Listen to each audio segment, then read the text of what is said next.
Going on, guys? Welcome back.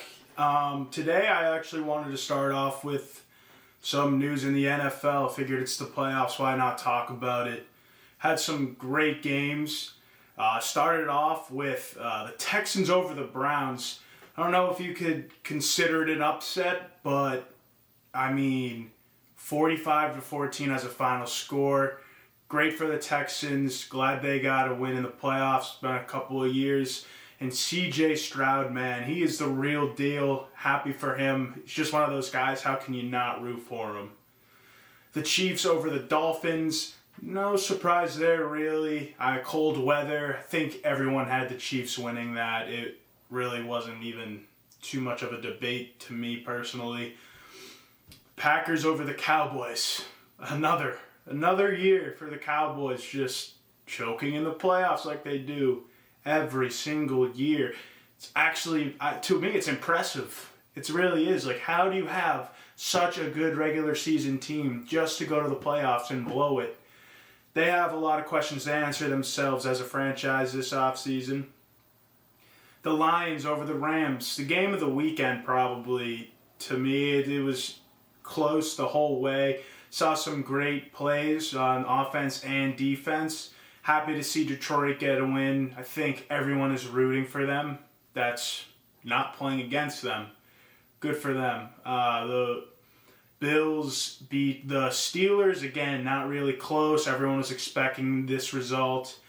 Mike Tomlin, another guy who I think will be back, but you saw him storm out of the press room after the game. We'll see. That'll be an interesting offseason storyline. The Bucs killed the Eagles this weekend. Another upset. I love it. Personally, I love it. I just can't get it. I can't stand Philadelphia fans. They really just tick me off. And the Bucs, Baker, another guy that, how do you not root for him? I love him. His competitive drive is top tier to me. A guy I would love to see on the Patriots next year, but I don't think that's happening. I think he's staying with the Bucs. Anyway, that'll be great. It was a great weekend. And looking forward to next weekend, Texans-Ravens. Yeah, that's going to be a good one. I think it's going to be close. I know everyone's on the Ravens to go to the Super Bowl this year. I think the Texans keep it rolling. They have all the momentum in the world right now. I mean, I don't think they pull off the upset, but don't be surprised if it happens again. Packers-Niners, same scenario, different result though. I don't see the Niners losing this game in any scenario. Maybe it's close, I don't know, but the Niners are just too good of a team. I think they expose the young, inexperienced Packers team, and the Niners don't choke like the Cowboys do every year, so I don't see a world in which the Packers win that game. The Bucs-Lions, another good matchup. I mean, I think it's over for the Bucs here. Lions get the win. But who knows? I mean, again, Bucs have all the momentum in the world in the NFC. We'll see how that plays. It's going to be another good one to me. Chiefs-Bills. I think that Bills finally get their win. Allen gets his first win over Mahomes in the playoffs. And just the big advantage here is home field. Pat Mahomes, for the first time in his career, is going on the road in a playoff game, which will be interesting to see. He's obviously top-tier quarterback in the league, but it'll be interesting to see how he responds on the road in the playoffs and if he can put on the performance he usually does when he's playing at home in the playoffs.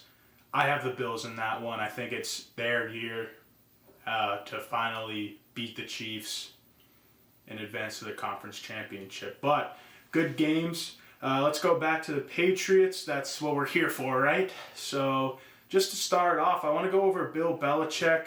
I already talked about him getting fired. They didn't part ways. They made it sound like that. I really just think he got fired. An interesting thing I saw over the week, a couple days ago, what a fact. Bill Belichick has drafted more head coaches than 1,000-yard receivers. He drafted Gerard Mayo, obviously our new head coach. He drafted Kevin O'Connell, quarterback, who is the current Vikings head coach. And he drafted Cliff Kingsbury as a quarterback. I think it was in 2003. That's just crazy to me. The only receiver to ever have 1,000 yards that was drafted by Bill Belichick. And first of all, this is not just a 1,000-yard receiving year for the Patriots. It could be wherever they have went in their career. Julian Edelman was the only one. Deion Branch came close. He did. He had 998 yards in 2005. Either way, that's just ridiculous to me. You have, after all of these years, 24 years, whatever it was, you draft one guy that's actually a good wide receiver one. Crazy. Kraft, in his press conference, kind of old news by now, basically confirmed Bill is going to continue coaching. I mean, this was confirmed. He just had an interview yesterday with the Atlanta Falcons that lasted 3.5 hours. What you're talking about for 3.5 hours is kind of crazy. It makes me think there's a really good chance that he winds up going there, which I want him to go to. I think that's a great scenario. You got a young team, a quarterback away. He can handle the defense. The offense has all the talent in the world it needs to win. I think it's a great scenario for him to go there and win. But I also thought, well, if he's spending 3.5 hours and he's not going to go coach there, maybe he just wants to get as much information out of the team to use against them when he's playing them. You know, Bill is a football genius. He could be thinking that way too. Whether he takes the job in Atlanta or not, he's using that information that he got in the meeting to his advantage. Also, if it's not the Falcons, the Cowboys, a lot of speculation around their franchise that Bill could go coach the Cowboys. Shannon Sharp, over the a couple of days ago after the Cowboys lost in the playoffs, had comments on ESPN, and he made a really good point to me that Jerry Jones loves the power. He loves to be in charge, talk to the media, loves all the attention on him. Well, Bill wants that power. The attention on it he could go without, to say the least, but I don't know if those two personalities work well together. Bill's going to want to make a lot of the decisions, and Jerry really hasn't had good past with coaches that like a power. Bill Parcells and Jimmy Johnson. Johnson obviously won them a Super Bowl. Was it 2? Maybe? I forget, but it didn't last long. The relationship didn't last long between Parcells and Jimmy Johnson and Jerry Jones. I don't think that would bode well with Belichick and Jones. Also, if he did go there, I mean, I can't root for him. I want to. I'm not. I refuse to root for the Cowboys to win. Chargers, another team that he could potentially go to. It's not looking that way. It's looking like Jim Harbaugh's about to go there after winning the national championship in college with Michigan last week. I think he's ready to enter back into the NFL with the Chargers. And then for other opening positions on the Patriots, that's really what I want to talk about today. Special teams coordinator, we do have Cam McCord. He's been in the position since 2020. I believe that's when Joe Judge left to go coach the Giants, if I remember correctly. I mean, he hasn't really done much for special teams, so we brought in Marquise Williams, who is the current special teams coordinator for Atlanta. This year, Young-Ho Koo, he passed Justin Tucker as the highest percentage field goal kicker in the history of the league. And they also have had success with Cordero Patterson returning kicks. You can't credit their talent all to Williams, but the fact that special teams in Atlanta has had success is a good indicator of his coaching abilities. So he's been there since 2021. He did spend time with the Lions and Chargers working on special teams. And yeah, that's interesting. Now, I didn't really think we would go a different direction for special teams, but it was poor this past season. So we'll see what happens there. Moving on to general manager. Kraft reportedly is in no rush to hire a general manager. And apparently he might not even sign one before the draft, which to me is just like, what are you doing, dude? What are you doing?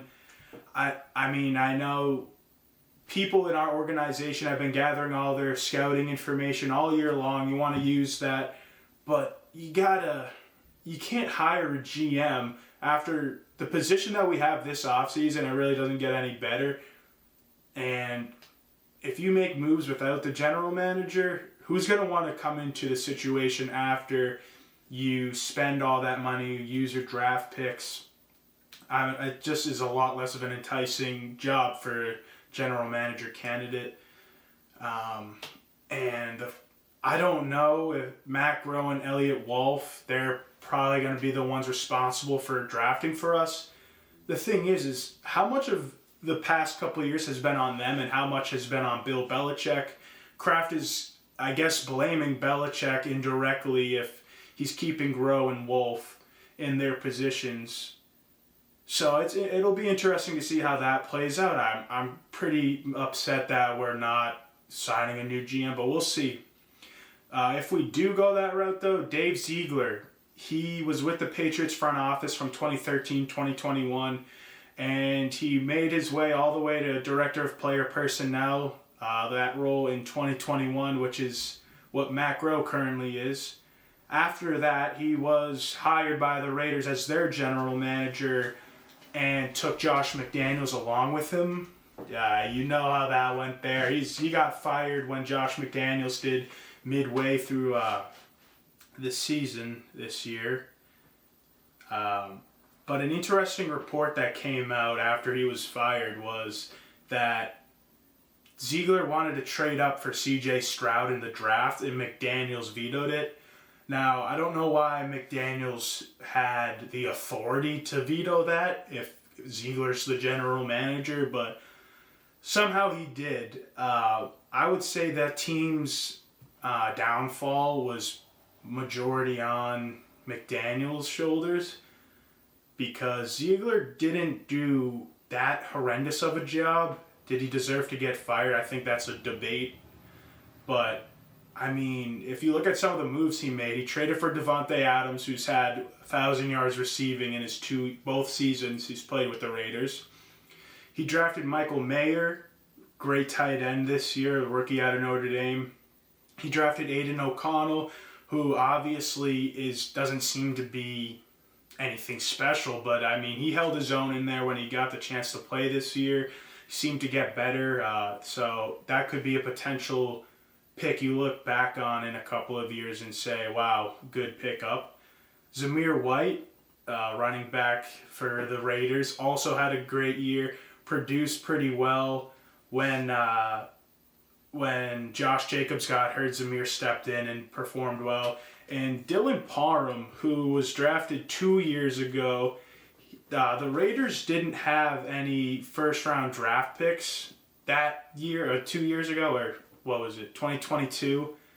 They actually drafted Dylan Parham in the 3rd round, 90th overall. That was their first pick of the draft, and I mean, he got off to a good start so far. He started every game for the Raiders. He's well regarded as a viable starter for them, and he was on the all-rookie team. So, you know, he's made some good picks with who he's had. He's also, I don't know, he's drafted Tyree Wilson this past draft. He's not looking like a top 10 pick that he was. Didn't really produce at all this year. Sometimes they take more time to develop, though. I don't think you can blame Ziegler for that yet, but it'll be interesting. As far as signing players goes, he signed Marcus Epps to a 2-year, $12 million deal, which pretty good. Epps is no Pro Bowler, so I can't say it was a steal of a contract, but he was a good contributor to that defense and a good mentor to Trevon Moehrig. Marcus Epps, he might be traded just because they're ready for their younger players to step up, but he was a big part of their defense this past year. And Robert Spillane, their starting linebacker, signed to a 2-year, $7 million deal this past offseason, and he was a captain for them. And honestly, that is a steal. He produced well for them. Great guy in the locker room and great guy to have on your field. He made a lot of plays for them. On the other side, they signed Chandler Jones. Now, I don't know if you can blame Ziegler for doing this either, because Chandler Jones has had a Hall of Fame career. Obviously, he went off the deep end this past year. Did he know did Ziegler know that Jones was going to do that? Probably not. No, probably not.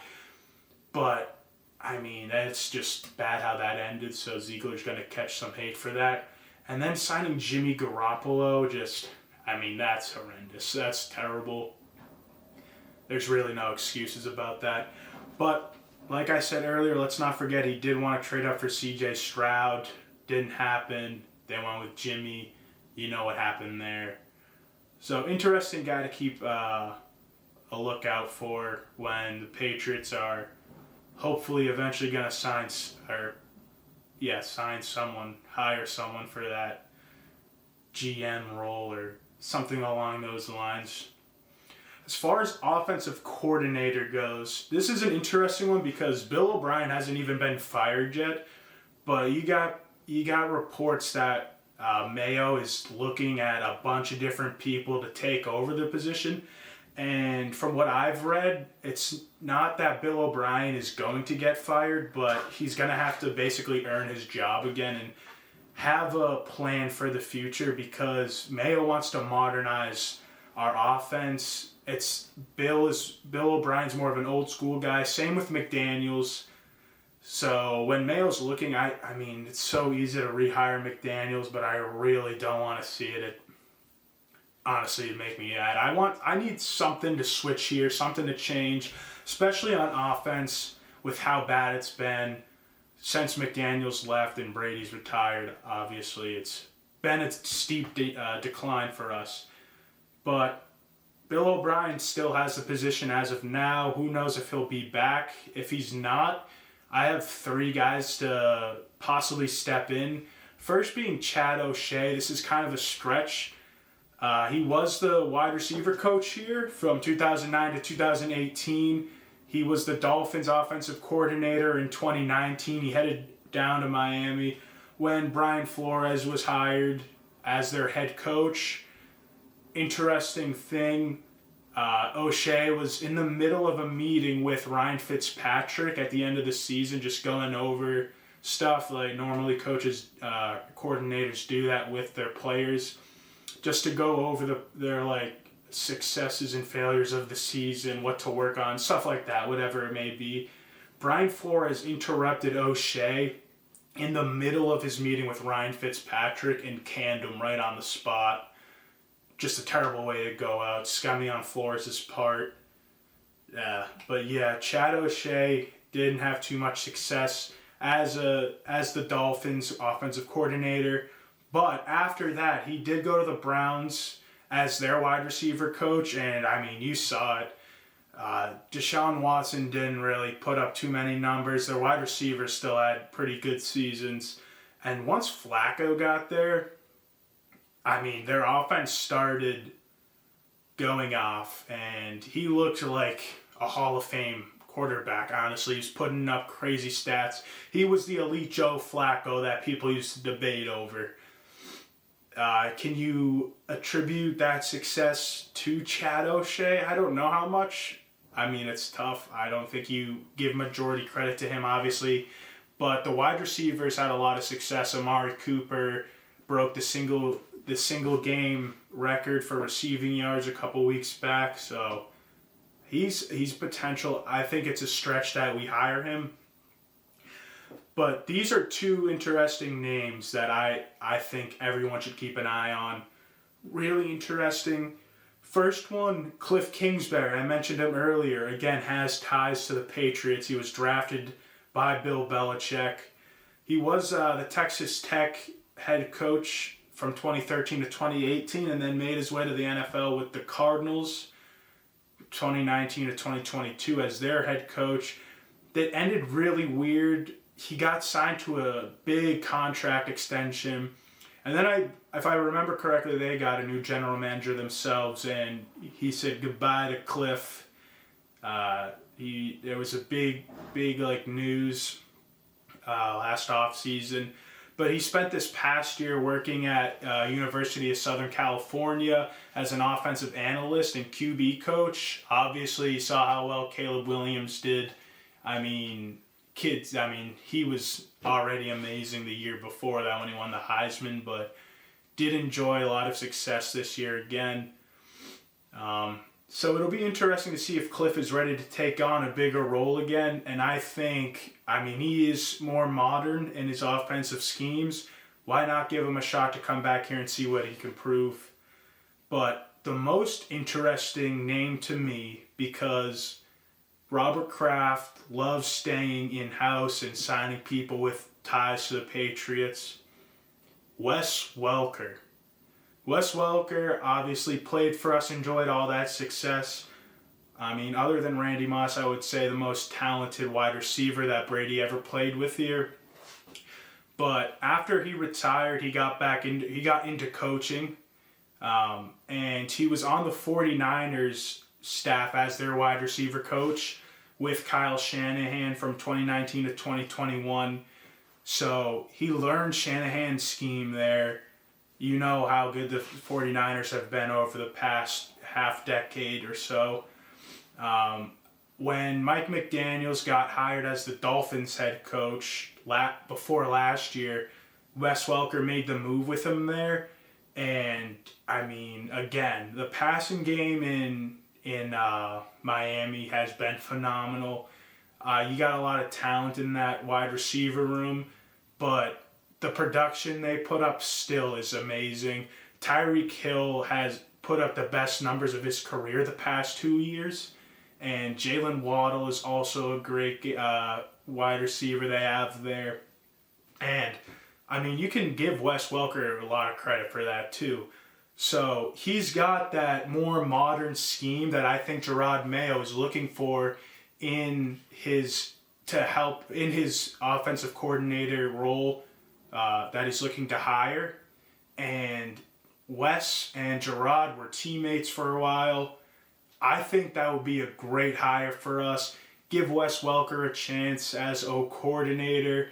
Everyone's happy. Robert Kraft gets his Patriots ties there. And why not see how it works out? Obviously, our passing game has been terrible. The league is now all about passing on offense. It's kiltered more towards offense in general, but specifically passing. I think Wes Welker could be a great hire, and it would be interesting to see how he could do back in New England. So just keep an eye out on reports and information for front office positions, but more specifically offensive coordinator positions. Again, like I said earlier, I don't think front office is really going to make any big hires as far as general managers go. Maybe a couple smaller moves to help out the staff already there. And then the offensive coordinator position, don't be surprised if you see Bill O'Brien getting fired and them looking for some new guys. And there's a lot more people out there that could be hired, but we'll talk about it more as the off-season goes on. It's going to be a long road, a lot of stuff to happen, but I'm going to be here to talk about it all. So thank you for listening. Like, comment, subscribe, and I'll be back next Tuesday with another episode. Peace, y'all.